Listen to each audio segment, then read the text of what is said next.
السلام علیکم دوستو آج قرآن کریم کی میں سورہ نمل کی 61 نمبر کی آیت بات کروں گا۔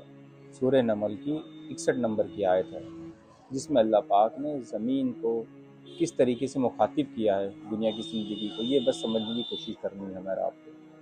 ٹھیک ہے، چلیے شروع کرتے ہیں۔ اور وہ کون ہے جس نے زمین کو ٹھہرنے کی جگہ بنایا اور اس کے اندر ندیاں بہائیں اور اس میں پہاڑوں کی کھوٹیاں گاڑ دیں اور پانی کے دو ذخیرے کے بیچ پردہ ڈال دیے۔ کیا اللہ کے ساتھ کوئی اور خدا بھی ان کاموں میں شریک ہے؟ نہیں، بلکہ ان میں اکثر لوگ نادان ہیں۔ سیدھی سی بات اللہ پاک قرآن میں فرماتے ہیں، کوئی ٹیڑھ نہیں ہے، کوئی شک شبہ نہیں ہے، بس کمی ہے تو ہمارے اور آپ کے اندر کہ ہم لوگ غور فکر نہیں کرتے ان آیتوں پہ۔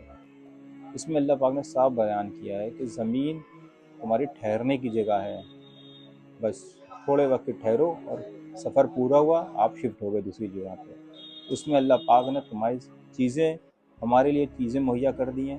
ندیاں اللہ پاک بتا رہے ہیں کہ ندیاں پاک کر دی، پہاڑوں کی کھوٹیوں کو بنا دیا، پانی رکھ دیا، ایک کھارا اور ایک میٹھا جو اس کے بیچ پردہ کر دیا، نہ وہ ادھر آ سکتا ہے ایک پانی، نہ دوسرا پانی میٹھے میں مل سکتا ہے۔ یہ سورہ رحمان میں اللہ پاک نے فرمایا ہے نا۔ ہم نے دونوں سمندروں کے بیچ ایک آڑ بنا دی جو ایک دوسرے سے نہیں مل سکتے، سورہ رحمان میں اللہ پاک فرماتے ہیں۔ تو ہمیں اور آپ کو اسی آیت کے اکارڈنگ زندگی گزارنی ہے۔ اب کیا اب غور فکر کریے آپ اور کیا ہم اس آیت کے اکارڈنگ اللہ کی بات کے اکارڈنگ زندگی گزارتے ہیں؟ ہم لوگ نہیں گزارتے ہیں، ہم لوگ اس کے جسٹ اپوزٹ ہی اپنی چیزوں کو انجام دے رہے ہیں۔ اب سوچیے جب اللہ پاک نے یہ بات اتاری ہے تو اللہ پاک کیا ہمارے مرنے کے بعد کیا ہم سے اللہ پاک اس کا سوال نہیں کریں گے کہ جب نے یہ آیت اتاری تھی تم نے پڑھی نہیں، تب بھی تم نے اس میں ہی جان دی؟ پھر میں کہہ رہا ہوں آپ چاہو قرآن پڑھو اور چاہے نہ پڑھو، آپ سے سوال ہو کے رہے گا۔ یہ فرض ہے ایک طریقے کہ آپ کی زندگی کو نا،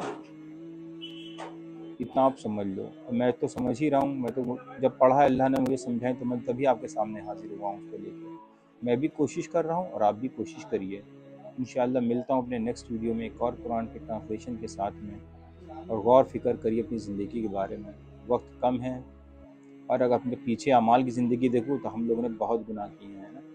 تو اللہ کو راضی کرو، موت سے پہلے اللہ کو راضی کریے، انشاءاللہ اللہ راضی ہو جائیں گے تو ہم کامیاب ہو جائیں گے۔ چلیے، السلام علیکم۔